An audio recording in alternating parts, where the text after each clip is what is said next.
فَلَنَسْأَلَنَّ الَّذِينَ أُرْسِلَ إِلَيْهِمْ وَلَنَسْأَلَنَّ الْمُرْسَلِينَ.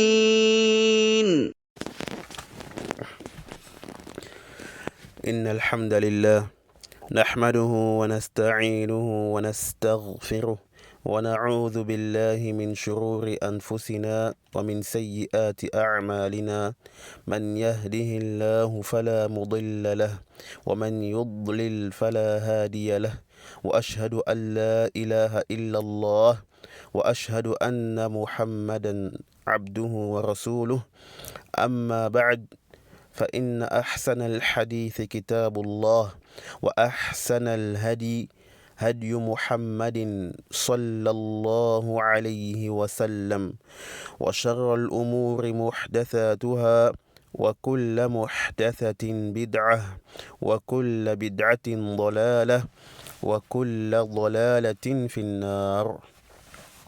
نعم. On va continuer l'explication de notre poème.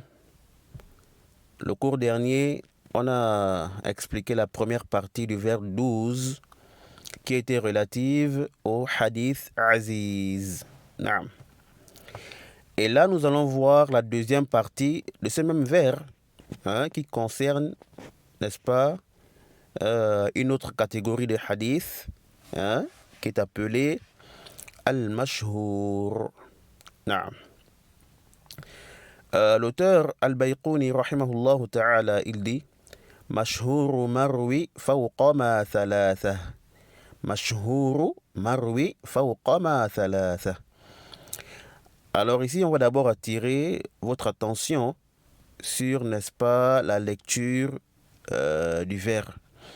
On dit Mashhuru marwi, Mashhuru marwi, et non Mashhurun marwiyun.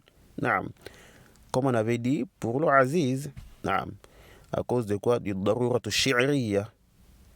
Donc, mashhur marwi fawqa ma thalatha. Naam. Ensuite, la traduction du vers d'Al-Bayquni. Il dit, le récit dit mashhur est celui qui est rapporté par plus de deux, par plus de trois personnes. Naam. Fawqa ma thalatha. Naam. Le récit dit mashhour est celui qui est rapporté par plus de trois personnes. C'est clair? Non.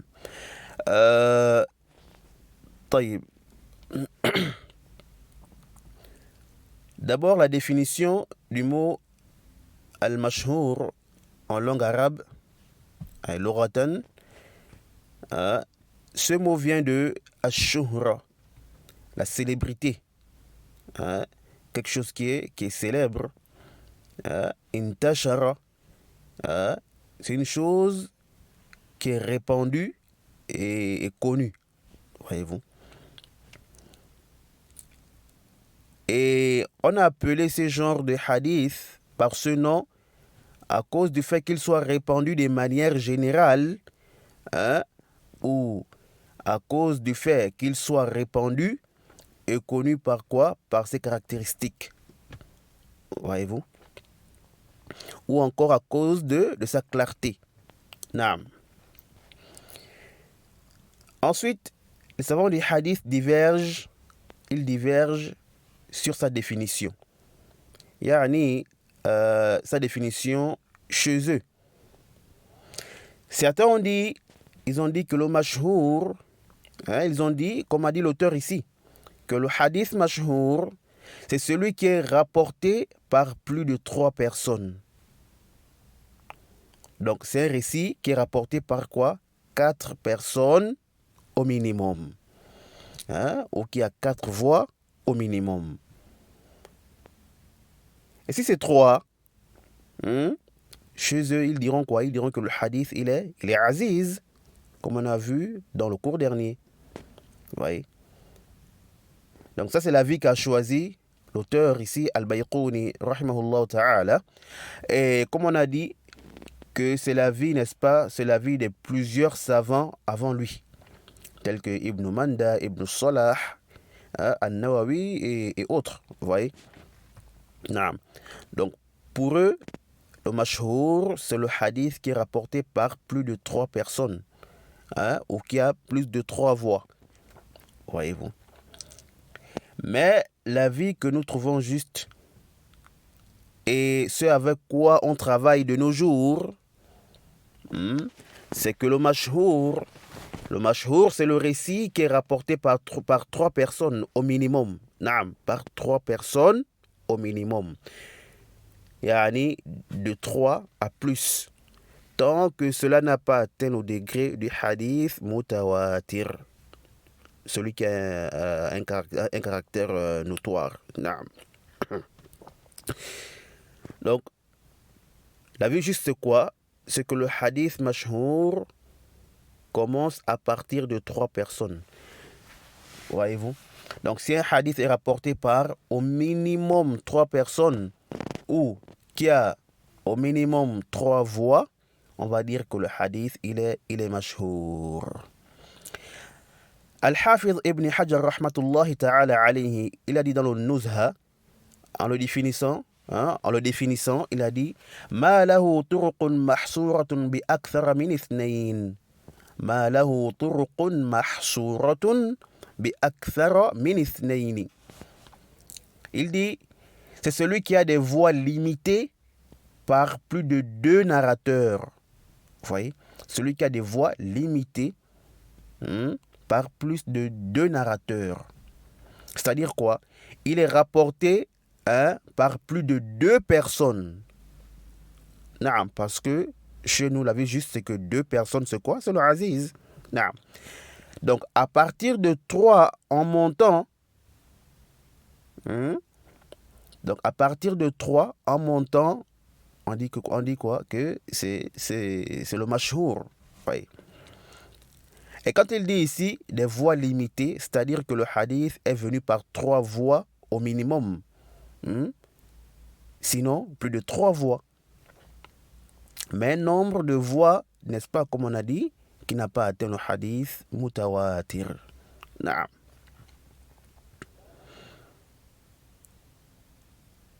Voici donc la définition juste du mashhour chez les gens du hadith.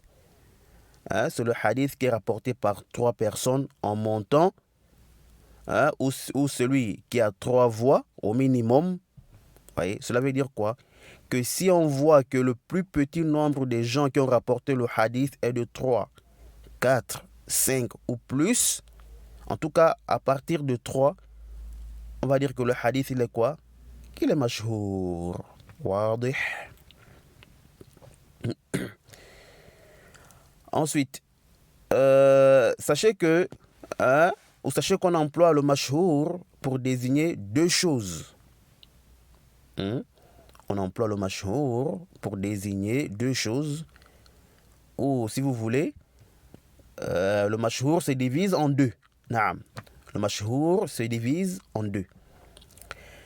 Premièrement, ou la première catégorie du mashhour, c'est ce qu'on appelle al-mashhour l'istilahi, c'est-à-dire le mashhour dans le sens que nous venons de voir chez les gens des hadiths. Celui qui est rapporté par 3 en montant. Voyez-vous. Et ici nous disons que ce n'est pas une condition que le hadith soit rapporté par exemple de 3 d'après 3 d'après 3 d'après 3 jusqu'à la fin de la chaîne de transmission. Là, non. C'est pourquoi certains ont divisé le mashhour istilahi en 2. Vous voyez, mashhour mutlaq, ils ont dit d'abord, au premier roman nous avons mashhour mutlaq ou al-mashhour mutlaq. Donc le mashhour absolu. Ici, il s'agit du récit dont la shuhra se situe, n'est-ce pas, au niveau de la base de la chaîne de transmission. Yani, au niveau des compagnons. Fi asli sanad. On a par exemple 3 compagnons qui rapportent le hadith du prophète alayhi salatu wassalam. Donc on a 3 voix, n'est-ce pas, ici. On a 3 voix. Par exemple, un hadith rapporté par Abu Huraira et aussi par Jabir et aussi par Anas. Voyez? Maintenant, ensuite de cela, plusieurs personnes, 10, 20, 30 ou plus, il rapporte le hadith de. Donc ici, le plus petit nombre, n'est-ce pas, qui est de 3, ne se trouve qu'à la base de la chaîne de transmission. C'est clair ça? 2, nous avons al-mashhur nisbi. Donc le mashhur relatif. Le mashhur relatif à un rapporteur quelconque. C'est-à-dire que le hadith, il peut être à la base gharib ou aziz, mais par rapport à tel rapporteur, ou par rapport à un narrateur précis, le hadith est mashhur par sa voix, yani jusqu'à lui. Par exemple, si nous avons un hadith qui n'a qu'une seule voix, un rapporte d'un, d'après un, d'après un, d'après un, jusqu'à un certain niveau, vous voyez, ici le hadith est gharib. Parce que, comme on verra, ici le plus petit nombre c'est quoi? C'est 1. Maintenant, à partir d'un rapporteur quelconque, plusieurs personnes le rapportent. Ici le hadith sera à la base gharib, mais par rapport à ce narrateur, on dira qu'il est mashhour. Donc il est mashhour d'après un tel. Ou mashhour jusqu'à un tel. Voyez-vous.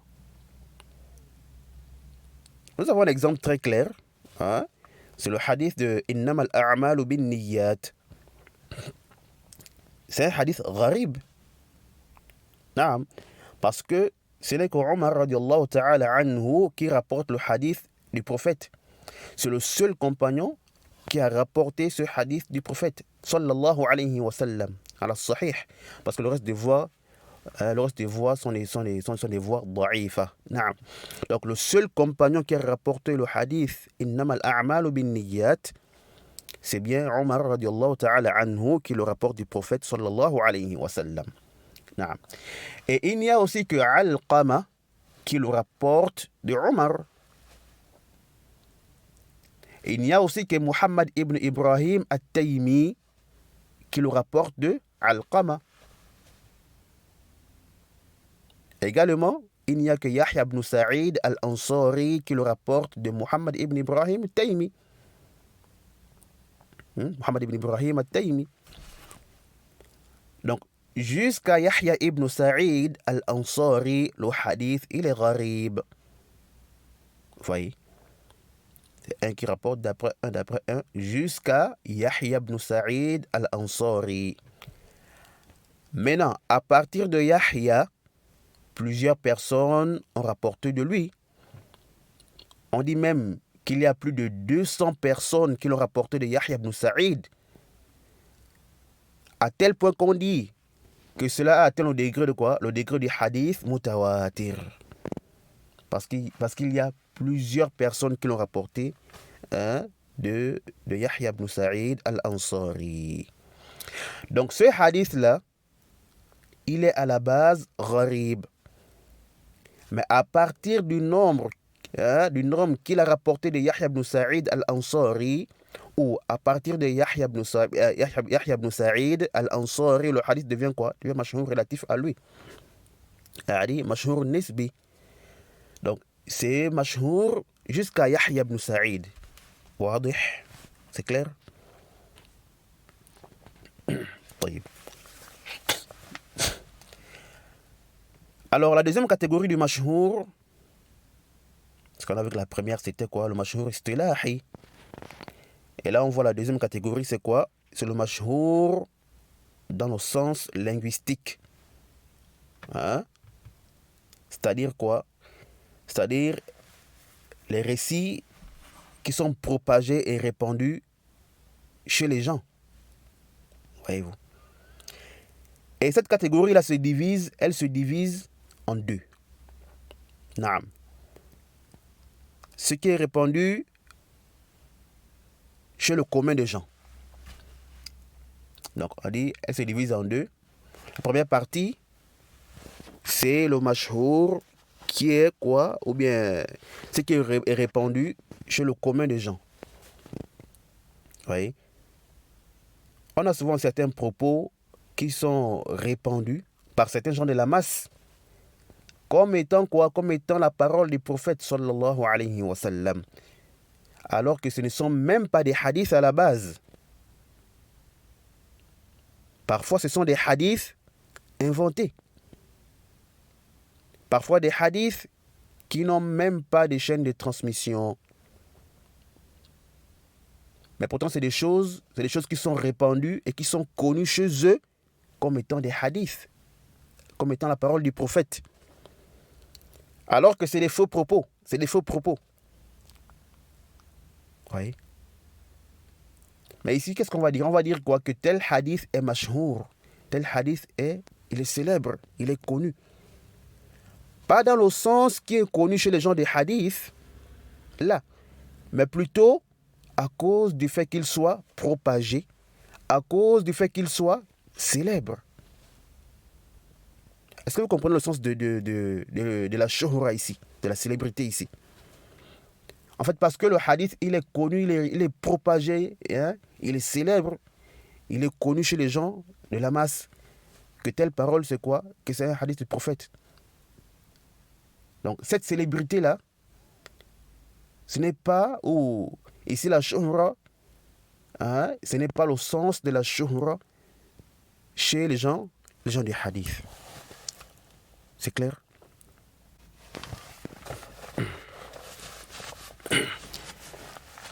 Par exemple, le récit Hubbul watani min al-iman. Hubbul watani min al-iman. Ils disent quoi? Le fait d'aimer son pays, hein, ou sa patrie fait partie de la foi. Ceci est un récit célèbre et propagé par les awam, entre parenthèses, par certains gens de sciences même. Alors que c'est un hadith ou un récit mawdou', propagé. Hein? C'est un hadith forgé, un hadith inventé, qui est célèbre, un hadith qui est batil, mais qui est célèbre, voyez-vous. Mais c'est connu chez les gens de la masse que c'est quoi? Que c'est un hadith prophétique, ou c'est la parole du prophète, voyez-vous. Donc ici, ce hadith, il est mashhour dans ce sens-là. On va dire que c'est un hadith mashhour. Mais pas pour dire qu'il est rapporté par au minimum 3 voix ou 3 personnes. Là, voyez-vous. Deuxièmement, c'est le récit qui est mashhour, répandu par un groupe spécial de ulama.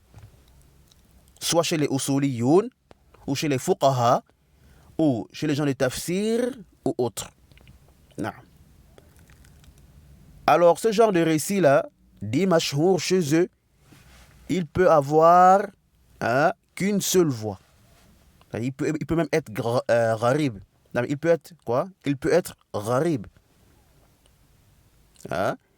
Donc, il peut avoir une seule voix. Il peut même ne pas avoir de chaîne de transmission. Mais pourtant, ces gens-là, ce groupe de ulama, ils s'argumentent de ce hadith. Et ce hadith est quoi? Est célèbre chez eux. On le retrouve pratiquement dans tous leurs livres. Voyez-vous? On va prendre un seul exemple. Al-ma'u tahurun ma lam yataghayyar ta'muhu aw lawnuhu aw rihuhu. Le récit qui dit que l'eau est purifiante tant que son goût, ou sa couleur, ou son odeur ne change pas. Alors ça, c'est un récit qui est mashhour chez les fuqaha. C'est un récit qui est connu et célèbre chez les jurisconsultes. On se base même sur ça pour dire quoi? Que l'eau est purifiante tant que l'un de ces 3 aspects ne change pas. Oui. Et c'est un récit qui est très connu et très célèbre, voyez-vous. Alors que c'est un hadith qui est faible. Bien que le sens soit juste et que les ulama travaillent avec. Mais le hadith est faible. Et aussi ici, le fait de dire qu'il est mashhour ne veut pas dire qu'il est mashhour dans son sens législatif ou chez les gens du hadith, hein, tel qu'il est connu, rapporté par 3 d'après 3. Non. Ici, c'est une célébrité qui n'a rien à voir avec ça. Voyez-vous? C'est plutôt une célébrité dans le sens, hein, on peut renvoyer ça dans le sens linguistique. Vous voyez? Yani, c'est répandu chez tel groupe de savants ou, hein, chez telle secte. Voyez-vous? Et les ulama divergent aussi, n'est-ce pas, sur le fait de travailler avec ce genre de hadith populaire là, hein, ce genre de hadith célèbre. Certains l'acceptent et s'argumentent de ce genre de hadith. Pourquoi? Ils disent que, ou bien juste à cause du fait qu'il soit répandu chez certains savants. Même s'il n'a pas de chaîne de transmission. Vous voyez? Ou qu'elle soit faible. Vous voyez? Et d'autres rejettent complètement ce genre de hadith célèbre là. Hein, tandis que d'autres disent, s'il ne contredit pas un texte, on l'accepte. Mais dans le cas contraire, non. Bref, le but ici c'est quoi? C'est de montrer les différentes utilisations ou bien les différents emplois, hein, ou les différentes manières d'utiliser le mashhour. Voyez-vous? Donc, il ne faut pas penser qu'à chaque fois qu'on dit que tel hadith est mashhour, hein, que cela veut dire quoi? Que c'est le mashhour istilahi, celui qui est rapporté par plus de 2 personnes. Non. Ou celui qui a plus de 2 voix. Non. Il faut donc faire attention. C'est clair? Également, le fait que le hadith soit mashhour, tel que nous l'avons dit, celui qui est rapporté par plus de 2 personnes, cela n'implique pas forcément que le hadith soit authentique. Intabihu. Naam. Il peut être authentique, hasan, ou même faible. Vous voyez? Naam. Je signale ici qu'il y a certains savants qui appellent le hadith mashhour par al-mustafid. Et d'autres ont dit non, qu'il y a une différence entre le mustafid et le mashhour. Mais qu'à cela ne tienne, comme a dit Ibn Hajar, ceci n'est pas une chose qu'on traite dans le mustalahul hadith. Mais c'est des choses qu'on traite dans le usul al-fiqh. Même si malheureusement il y a beaucoup de choses, des usul, qui sont mélangées aux questions de mustalah. Non. Alors voici ce qu'on pouvait dire sur le mashhour. Non. Donc ceci marque, n'est-ce pas, la fin de l'explication du hadith mashhour et la fin aussi de l'explication du vers 12. Non. On va continuer prochainement bi'idhnillahi ta'ala. هذا والله تعالى أعلم وصلى الله وسلم على نبينا محمد وعلى آله وصحبه وسلم.